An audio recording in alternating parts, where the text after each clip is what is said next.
tentang saya kebetulan menjadi korban, ya.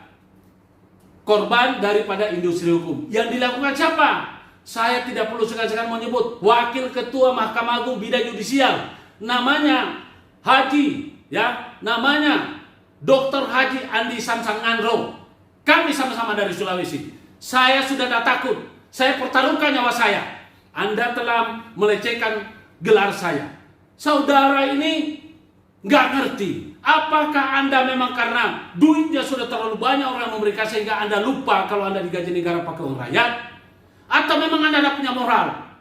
Anda menjatuhkan pidana kepada saya 2 bulan. Pidana apa itu? Kalau memang saya dibilang memalsukan gelar, Anda harus batalkan gelar saya. Ya, inilah yang saya bilang Andi Samsan Ngandro perusak hukum. Dia adalah pengkhianat hukum. Harusnya dia sebagai wakil ketua Mahkamah Agung Bidang Yudisial, dia menjadi pengawas yang lurus. Tapi ternyata serakah. Ya, saya sudah tidak takut. Nah, ditakut saya sudah putus, dan di balu saya sudah putus. Hei, Andi Samsan Ngandro, ya, Anda ingat, saya pertaruhkan nyawa saya dan keturunan saya untuk menghadapi Anda. Anda ini bego, ya. Anda tidak pakai otak. Anda ini pakai apa? Ya, sosiologi hukum apa? Sosiologi hukum Anda di mana? Anda ingat persoalan gelar.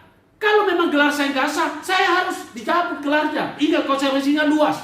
Ya, saya harus berhenti, tidak boleh mencari pekerjaan di bidang formal. Saya tidak boleh main politik. Ya. Kemudian saya juga tidak boleh jadi advokat. Ingat, saya ini punya gelar asli. Ya. Sudah. Namanya rektor saya, kampus saya, kemudian dari dekan saya, kaprodi saya sudah dipanggil di pengadilan. Mereka sudah memberikan kesaksian bahwa ijazah dan gelar saya sah. Kenapa Anda ini bodoh sekali ini? Ya, mudah-mudahan karma menghampiri Anda. Ingat, ya, Anda pikir inilah kebodohan Anda. Makanya saya bingung. Negara mendudukan Anda pada Anda punya pendidikan S3. Ya, Anda pikir saya takut? Saya sudah putus dari takutnya. Dan saya sudah tidak malu. Ingat, kalau PK saya ini tidak dikabulkan, ya, membatalkan putusan kasasi yang Anda keluarkan, maka saya akan bikin rusak. Saya akan bongkar. Inilah hukum kita. Saya akan bongkar. Ini secara akan jadi masalah nasional. Biar Anda jadi sejarah dan saya. Ya, ingat, Anda sudah kelewatan. Anda tidak pakai otak. Bagaimana bisa menjatuhkan pidana gelar? Padahal Anda ada di sana karena gelar. Kalau memang saya tidak berhak, jangan 2 bulan, 10 tahun. Saya tidak takut, jangan ke 10 tahun. Hukumnya mati pun saya tidak siap. Tapi Anda menjatuhkan 2 bulan, itu penghinaan buat saya. Ya, Anda pikir saya ini mempersoalkan soal penjaranya? Bukan. Saya persoalkan Anda mengkritisi padahal ini benar. Sedangkan barang buktinya nggak ada. Anda tidak pernah membaca 183 KUHP. 183 KUHP itu tidak boleh menjatuhkan pikiran apa, putusan pidana apabila tidak cukup 2 alat bukti. Alat bukti apa yang berkesesuaian dengan perbuatan ini?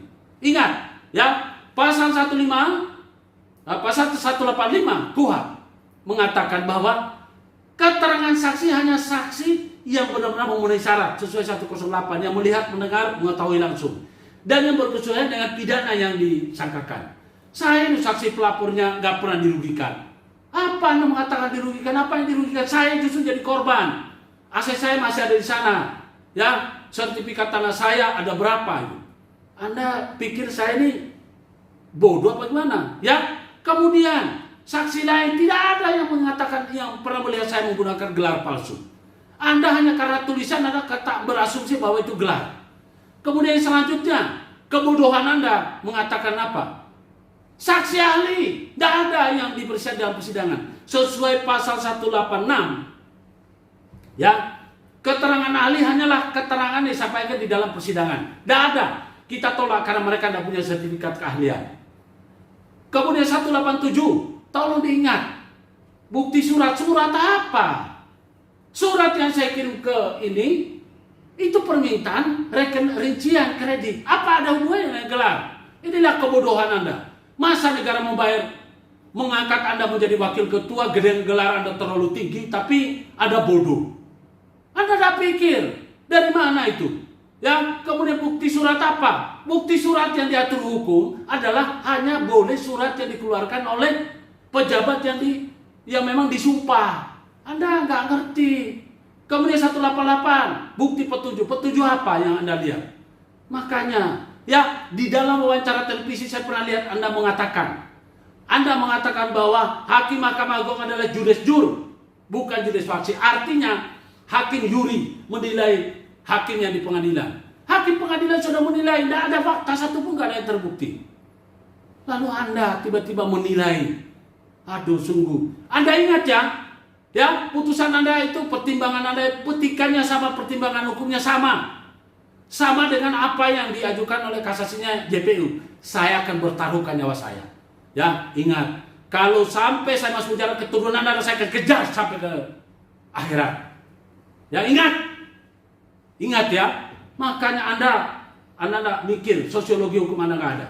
Oke, saudara sekalian, Anda harus belajar hukum karena hakim kita, ya, yang ada di Mahkamah Agung, ya, terutama pelakunya itu mafia atau industri hukum, salah satunya adalah Andi Samsan Nganro. Dia adalah doktor, dia adalah Haji Doktor Andi Samsan Nganro, SHMH. Saya nggak tahu bagaimana caranya dia punya skill itu dia pakai, kok bisa menjatuhkan. Syukur-syukur putusan itu adalah putusan mafia di Mahkamah Agung sehingga Anda bisa bantah. Kalau memang putusan itu bukan Anda, maka tolong Anda segera renvoi, Anda segera eksaminasi itu putusan, bukan dari Anda. Tapi kalau Anda yang memutuskan, saya anggap Anda bodoh. Ya, ingat. Kemudian Ketua Mahkamah Agung janji Anda akan membasmi, akan memberantas, akan membinasakan hakim nakal. Nah, ini wakil ketua Anda nakal. Ya, kalau bukan wakil ketua Anda berarti di Mahkamah Agung sana ada nakal. Saya tahu di Mahkamah Agung masih ada hakim-hakim baik. Saya mohon maaf kepada mereka. Tapi ini menyangkut harga diri, martabat dan kehormatan saya, Pak. Maaf ya. Kemudian apa? Saya tahu juga di Kejaksaan Agung masih banyak baik. Tapi tolong diingat, Pak Jaksa Agung, saya sudah bersurat, bahkan saya sudah datang sendiri. Anda suratnya sudah terima, sudah ada tanda terimanya, tapi apa yang terjadi? Ya, hanya disimpan saja. Jadi omong kosong itu yang Anda bilang mau binasakan. Syukur-syukur kalau Anda dengan mendengar kata-kata saya ini, Anda melakukan koreksi. Surat saya ini Guntual Laremba. Saya ini korban kriminalisasi dari jaksa Kasipidum di Kejari Sidoarjo yang bernama Gatot Haryono. Saya bingung bagaimana caranya Anda bisa beri jabatan seperti kayak gitu orang-orang yang nggak benar. Dan bagaimana caranya Anda backingnya, Anda lindungi jaksa-jaksa nakal seperti itu. Pada janji Anda akan membinasakan jaksa nakal. Ya, Bapak Kapolri juga yang terhormat, Bapak Jenderal Listio Sigit Prabowo. Ya, saya mohon. Ya, saya tahu Pak, di kepolisian masih banyak orang baik. Betul apa kata Bapak? Ya, jangan karena ulah nila setika atau orang sebagian merusak orang yang sudah bekerja baik. Saya sepakat. Tapi ingat Pak, di Polres Sidoarjo, khususnya pada waktu zamannya Kompol Haris, ya, itulah saya dikriminalisasi 2 perkara dan 1 perkara sekarang mandek. Ya, mandek karena mereka nggak ngerti membaca KUHP, mereka limpahkan, mereka proses. Pelapornya Undang-Undang ITE adalah ketua pengadilan yang menggunakan logo, ya, kop pengadilan. Sedangkan di dalam pasal 17 ayat 6 dan ayat 5 dan ayat 6 Undang-Undang Kekuasaan Kehakiman, hakim tidak boleh menyidangkan perkara yang pelapornya adalah teman atau kerabat atau ada hubungan langsung atau tidak. Nah, kalau merujuk daripada pasal itu, maka perkara saya seluruh pengadilan sampai Mahkamah Agung nggak boleh disidangkan. Ya, kecuali pengadilan lain. Selama logonya masih sama nggak boleh. Itulah otaknya mereka itu bawaan Anda. Jadi mohon maaf Pak, bukan Bapak yang saya persalahkan, tapi Bapak tolong turun tangan di penyidikan Sidoarjo. Saya